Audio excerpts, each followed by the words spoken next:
औज़ुबिल्लाहिमिनश्शैतानिर्रजीम बिस्मिल्लाहिर्रहमानिर्रहीम। अज़ीज़ तलबा अस्सलाम वालेकुम। उम्मीद है आप सब लोग खैरियत से होंगे। अल्लाह पाक आपको ज़िंदगी के हर मैदान में कामयाब करे और आपको आपकी मेहनत का सिला मिले। आजकल आप लोग ज़ोरों शोर से अपने पेपर्स की तैयारियों में मसरूफ़ हैं। आपके बोर्ड के पेपर्स होने वाले हैं। तो आज मैं जो है ये नज़्म नसीहत अखलाकी ये साल अव्वल यानी फ़र्स्ट ईयर की जो आपके सिलेबस की किताब में है उसकी तशरीह करूँगी। ये जो नज़्म है नसीहत अखलाकी ये अकबर अलाहाबादी की नज़्म है। अकबर अलाहाबादी ने इस नज़्म में जो है हमारे एक मुआशरती रवैये की तरफ इशारा किया है कि हमारे मुआशरे में बेटी की निस्बत बेटे की ख्वाहिश लोग ज़्यादा करते हैं और हर वालिदैन की ये दिली ख्वाहिश होती है कि उनके यहाँ कम अज़ कम जो है एक औलाद नरीना ज़रूर हो, क्योंकि बेटों के बारे में ये लोग कहते हैं कि ये बुढ़ापे का सहारा होते हैं और इनकी अहमियत ऐसी ही होती है जैसे आँखों के नूर और रोशनी उनकी होती है इस जिसकी बदौलत इंसान देखने के काबिल होता है।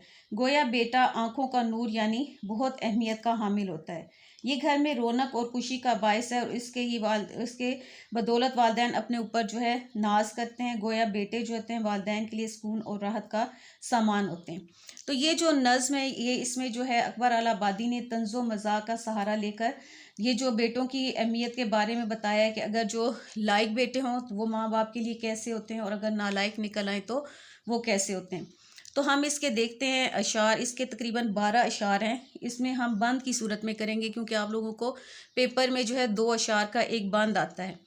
तो चलें हम इसकी तशरीह शुरू करते हैं। आप लोगों ने पहले जो है नज़ीर अकबर आबादी का थोड़ा सा तारुफ जो है वो लिख देना है और हर नज़्म से पहले आपने लिख देना है। और ये जो अभी मैंने आप लोगों को बताया है कि इस नज़्म का मेन थीम क्या है कि अकबर अलाहाबादी ने ये इस नज़्म में क्या बताया कि बेटों की अहमियत के बारे में बताया, तो ये भी आपने हर शेर की तशरीह से पहले लिख देना है। तो पहला हम बयान देखते हैं कि बेटे को लोग कहते हैं आँखों का नूर है ज़िंदगी का लुत्फ़ तो दिल का सुरूर है। घर में इसी के दम से हर सिमत रोशनी नाजा है इस पे बाप तो माँ को गरूर है। तो पहले हम जो है इसका अकबर अलाहाबादी का तारुफ देखते हैं कि अकबर अलाहाबादी का शुमार उर्दू के नामवर शायरों में होता है। उनकी मकबूलियत का दारोमदार उनकी तंज़िया और ज़रीफ़ाना शायरी है। ये अंग्रेज़ जब तहज़ीब अपने साथ लाए थे वो अकबर को सख्त नापसंद थी। चुनाचे पुरानी तहज़ीब की हमायत और जदीद तहज़ीब की हमायत उनकी ज़िंदगी का मकसद रहा। अकबर बेखौफ आदमी थे। मुखालफत जो है पुरानी तहज़ीब की हमायत और जदीद तहज़ीब की मुखालफत उनकी ज़िंदगी का मकसद रहा। अकबर बेखौफ आदमी थे। सरकारी मुलाजिम होने के बावजूद अंग्रेज़ी तहज़ीब व तमद्दुन पर वो सख्त तनकीद करते रहे। इस सिलसिले में उनको मुश्किलात का सामना भी करना पड़ा। उनको जेल में कैद भी कर दिया गया। इसलिए फिर उन्होंने तंज़ो मज़ाक का अंदाज़ इख्तियार किया। ये नज़्म जो है नसीहत अखलाकी उनका जो मजमूए कलाम है कुलियात अकबर उसमें से ली गई है। तो पहला शेर अभी मैंने पढ़ा था, फिर दोबारा इसकी हम देखते हैं। बेटे को कहते हैं आँखों का नूर है ज़िंदगी का लुत्फ़ तो दिल का सरूर है। घर में इसी के दम से है हर सिमत रोशनी नाजा है इस पे बाप तो माँ को गरूर है।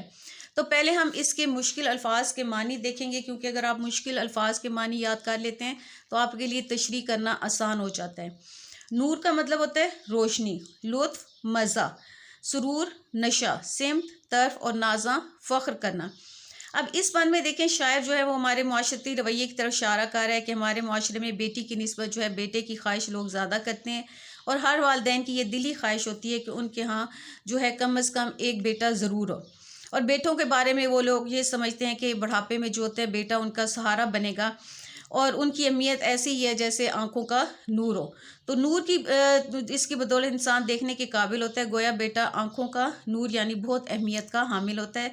ये घर में रौनक और खुशी का बायस है और इसी की बदौलत वालिदैन अपने ऊपर नाज करते हैं। अब ये है ना कि घर में इसी के दम से हर सिमत रोशनी नाजा है इस बाप तो माँ को गरूर है।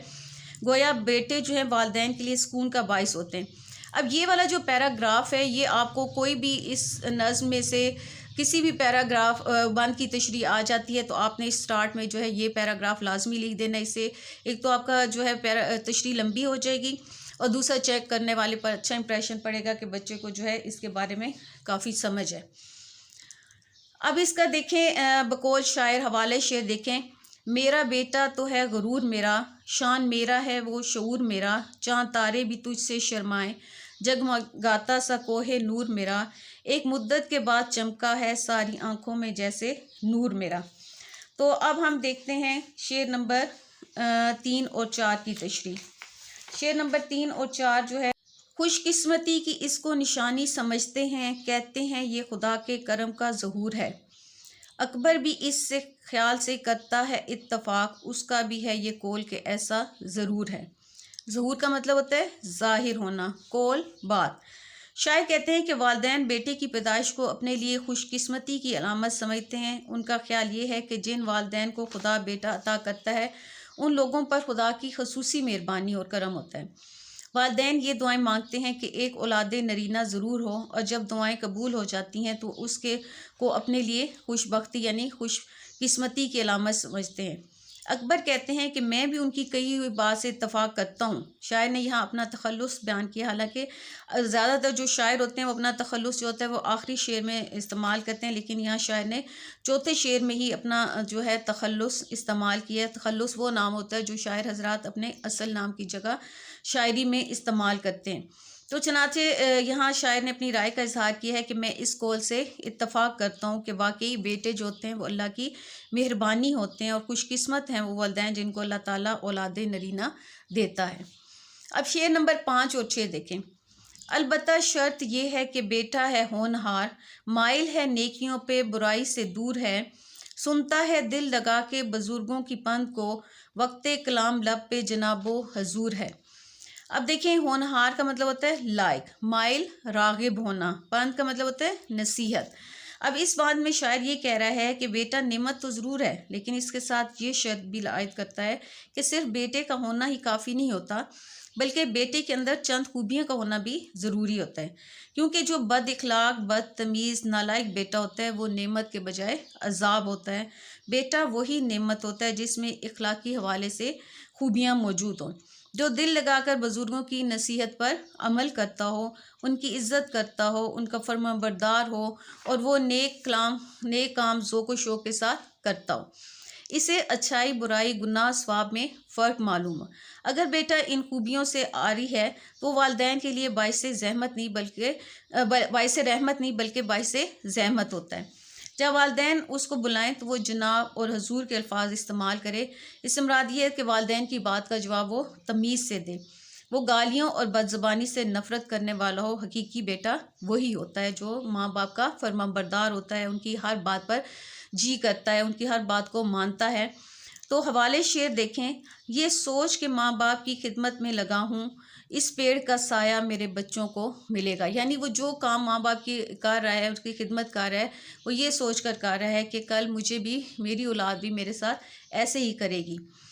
अब शेर नंबर 7 और 8 देखें। बर्ताव उसका सदको मोहब्बत से है भरा, इसमें ना है फरेब ना है मकरो ज़ोर है, अफ़कार वालिदैन में है दिल से वो शरीक, हमदर्द है मुईन है अहले शऊर है। अब मुश्किलात लफ्ज़ी देखें कि मुश्किल अल्फाज के मानी। बर्ताव का मतलब होता है सलूक, सदको मोहब्बत सच्चाई और प्यार, फ़रेब धोखा, मकरो ज़ोर इसका भी मतलब धोखा और फ़रेब। अफ़कार का मतलब होता है फ़िक्र की जमा यानी सोच, मुअय्यन मददगार, अहले शूर अक्लमंद या साहिब फ़हम लोग यानी सोच समझ रखने वाले लोग।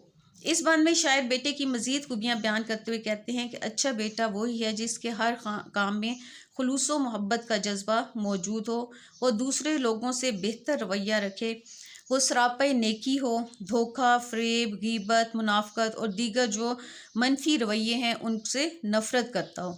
कौल व फ़ेल में तज़ाद ना हो, यानी कौल क्या होता है बात, यानी जो कुछ कहता है वही करे भी सही, यानी ये ना हो कि कहे कुछ और करे कुछ। मगर मकर करना उसको हरगिज़ पसंद ना हो और वो वालिदैन का मददगार हो, यानी हर काम में उनका हाथ बटाता हो। वो बुढ़ापे में उनका सहारा बने ताकि उनके कामों में उनका हाथ बटा सके, उनके मशवरों को कबूल करने वाला हो और जो फ़ैसला वो खुद करे उसको अच्छी तरह सोच समझ कर करे, जज्बाती फ़ैसलों के साथ अपने और अपने पूरे ख़ानदान के लिए बाइसे अजियत ना हो। ऐसे ही बेटे के लिए वालिदैन के दिल से जो है वो दुआएं निकलती हैं। जबकि ऐसा बेटा कि जिससे बात करते हुए भी वालिदैन 100 बार सोचें कि कहीं मेरी इस बात से वो नाराज़ ना हो जाए, तो ऐसा बेटा जो होता है वो वालिदैन की ज़िंदगी के लिए बाइसे तकलीफ़ होता है और वालिदैन अगरचे औलाद के लिए बद्दुआ नहीं करते, लेकिन इसका रवैया उनके लिए बाइसे तकलीफ़ ज़रूर होता है। अब देखें कि अक्सर बच्चे क्या होते हैं, बहुत माँ-बाप को आगे से जब वो बुलाते हैं या उनको कोई काम कहते हैं तो बदतमीज़ी के साथ बोलते हैं। तो ऐसे वालिदैन जो होते हैं बच्चे से बात करते हुए वालिदैन भी जो झिझकते हैं, तो कितना बदकिस्मत होता है वो बेटा के जो जिससे उनके वालिदैन को तकलीफ़ पहुँचती है। तो इसका हवाले शेर देखें, बाप सच बात बताते हुए घबराता है, उसको ये खौफ कि बेटा कहीं नाराज़ ना हो। तो ये हम लोगों ने 8 अशआर की तशरीह की है। उम्मीद आप लोगों को समझ आ गई हो। ये कोई इतनी मुश्किल तशरीह नहीं है। ये आजकल हमारे अपने मुआशरे में इस तरह की बहुत सारी मिसालें हैं कि जो वालिदैन जो फरमाबरदार औलाद होती है उससे खुश होते हैं, अल्लाह पाक भी उनसे खुश होता है। लेकिन लेकिन जो नाफरमान होते हैं उनको दुनिया में ही अल्लाह पाक अक्सर वो दिखा देता है कि फिर जो वो बच्चे अपने वालिदैन की खिदमत नहीं करते, उनसे बदतमीज़ी करते हैं, तो आगे से फिर उनकी औलाद भी उनके साथ ऐसे ही करती है। या जो वो देखते हैं, बच्चे जो देखते हैं अपने वालिदैन को करते हुए, फिर वो उनमें भी वही आदत आती हैं। तो आप लोग जो है इसके मुश्किल अल्फाज को समझ लें, उनको याद कर लें, तो तशरीह जो है वो आप लोगों के लिए आसान हो जाएगी। इंशाल्लाह आप लोगों को ये जो है समझ आ जाएगी। और अगर किसी बच्चे को कोई मुश्किल है तो वो मुझसे कमेंट सेक्शन में पूछ सकता है।